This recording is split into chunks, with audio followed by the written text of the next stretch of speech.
राम राम दोस्तों। आज हम चर्चा करने जा रहे हैं मूल शांति के बारे में।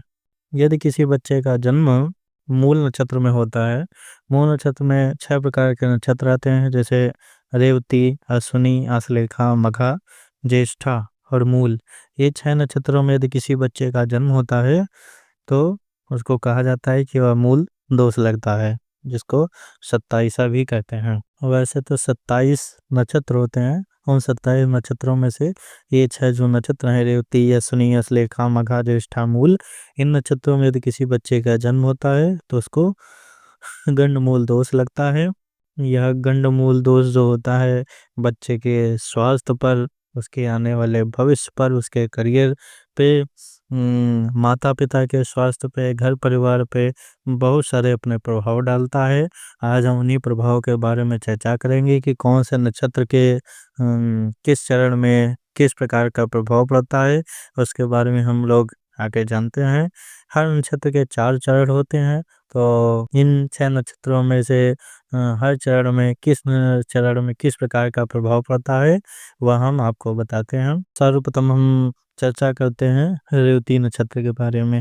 रेवती नक्षत्र में जो है, इसका जो प्रथम चरण होता है उसमें यदि किसी बच्चे का जन्म होता है तो वह अच्छा होता है। उसमें राजकीय सम्मान की प्राप्ति होती है। उसके पिताजी को, माताजी को या उसके घर परिवार में किसी को राजकीय सम्मान या सरकार से किसी न किसी प्रकार का सम्मान प्राप्त होता है। और रेवती नक्षत्र का जो दूसरा चरण होता है उसमें कहा जाता है कि रेवती नक्षत्र के दूसरे चरण में यदि कोई बच्चा जन्म लेता है तो उसके घर में किसी को मंत्रित्व पद प्राप्ति होती है, या धन लाभ होता है, या कोई अच्छा पद प्राप्त होता है। कुल मिलाकर के दूसरा चरण भी जो रेवती का होता है वह भी एक प्रकार से अच्छा माना जाता है। अब रेवती नक्षत्र का जो तीसरा चरण है वह भी अच्छा माना जाता है, उसमें धन सुख की प्राप्ति होती है। अब रेवती नक्षत्र का जो चौथा चरण होता है, केवल इस चौथे चरण में अनेक प्रकार के कष्ट प्राप्त होते हैं। उस शिशु को भी लगभग 8 साल तक स्वास्थ्य की समस्या बनी रहती है, और उसके घर परिवार पर भी धन हानि या बीमारी इत्यादि कोई ना कोई बाधा निरंतर बनी रहती है। इसलिए इस चरण में यदि बच्चे का जन्म होता है, चौथे चरण में रेवती नक्षत्र के, तो मूल शांति का पूर्ण अवश्य ही कराना चाहिए। अब हम बात करते हैं अश्विनी नक्षत्र के बारे में, जो मूल नक्षत्र का दूसरा जो नक्षत्र होता है उसको अश्विनी नक्षत्र के बारे में बात करते हैं हम। अश्विनी नक्षत्र का जो पहला चरण होता है वह पिता के लिए हानिकारक होता है। उसमें पिता को कोई बीमारी हो सकती है, या व्यापार में नुकसान हो सकता है, या स्वास्थ्य को लेकर के समस्या हो सकती है। तो कुल मिलाकर के अश्विनी नक्षत्र के प्रथम चरण में पिता के लिए वह बच्चा जो होता है अच्छा नहीं होता है। तो इसलिए पिता को चाहिए कि बच्चे का मूल शांति पूजन कराए। और अश्विनी नक्षत्र का जो दूसरा चरण होता है वह अच्छा होता है, उसमें सुख की प्राप्ति होती है।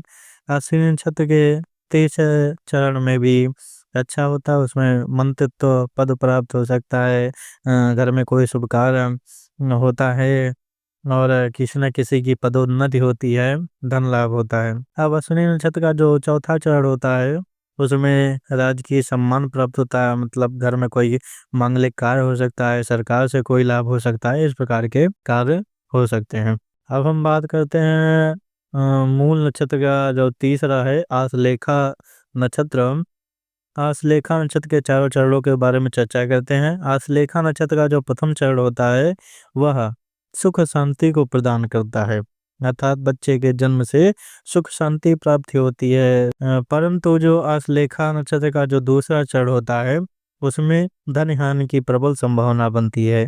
धन हानि का से तात्पर्य है कि घर में किसी न किसी प्रकार की धन हानि होगी, या कोई बीमार हो सकता है उसके पीछे धन खर्च होगा, या व्यापार इत्यादि में नुकसान हो सकता है, तो कहीं ना कहीं धन की हानि प्रबल योग बनता है। आश्लेषा नक्षत्र का जो तीसरा चरण होता है यह माता को कष्ट प्रदान करता है।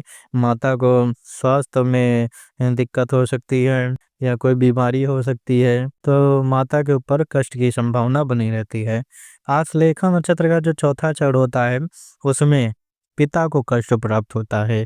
पिता को कोई बीमारी हो सकती है या उनका स्वास्थ्य निरंतर खराब रह सकता है बच्चे के जन्म के बाद से, या फिर पिता के व्यापार में दिक्कत हो सकती है, मानसिक तनाव बना रह सकता है, वाद विवाद हो सकता है। इस प्रकार की संभावनाएं आश्लेषा नक्षत्र के चौथे चरण में बच्चे का जन्म होने से होती हैं। अब हम बात करते हैं मूल नक्षत्र में जो आता है चौथा, मघा नाम का नक्षत्र। मघा नक्षत्र के बारे में चर्चा करते हैं। मघा नक्षत्र का जो पहला चरण होता है, उस चरण में जन्म लेने से माता को कष्ट प्राप्त होता है। माता को शारीरिक कष्ट हो सकता है, स्वास्थ्य निरंतर उनका खराब रह सकता है, मानसिक तनाव रह सकता है, कोई ना कोई गुप्त बीमारी हो सकती है। अब मघा का नक्षत्र का जो दूसरा चरण है, उसमें पिता को भय रहता है, तो चोट चपेट की संभावना रहती है, या पिता को धन का नुकसान हो सकता है, या व्यापार में नुकसान हो सकता है, या यदि कहीं जॉब वगैरह करते हैं तो उसमें नुकसान की संभावना रहेगी। अब मघा नक्षत्र का तीसरा और जो चौथा चरण होता है, वह थोड़े से ठीक होते हैं। तीसरे चरण में सुख सुविधाओं की योग बनता है, और चौथे चरण में धन का आगमन हो सकता है, और उस बच्चे को विद्या सुख भी प्राप्त होता है अच्छी प्रकार से।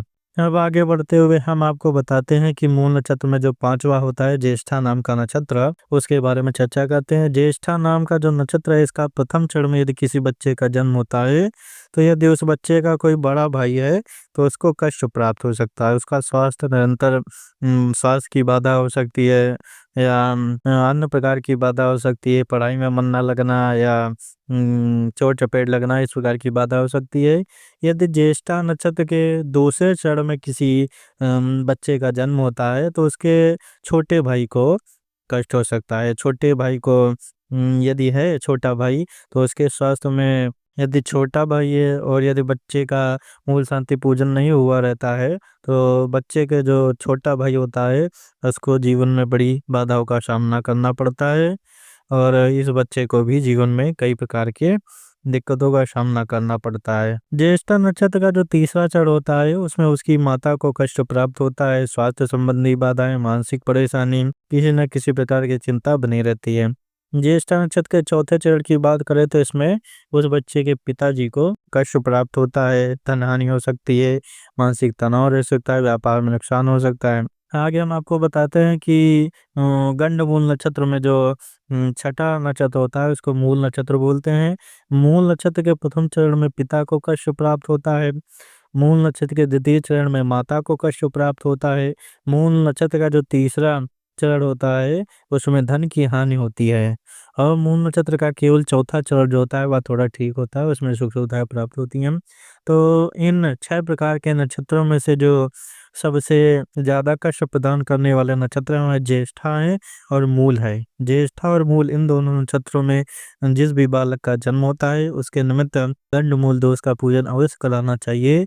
इसका नियम होता है कि 27वें दिन मूल नक्षत्र का मूल शांति का पूजन कराना चाहिए, जिससे आपके घर परिवार में कोई दिक्कत ना हो, और बच्चे के भविष्य में भी कोई दिक्कत ना हो, उसको किसी बीमारी इत्यादि का सामना ना करना पड़े, और उसके भविष्य में उज्जवलमय हो।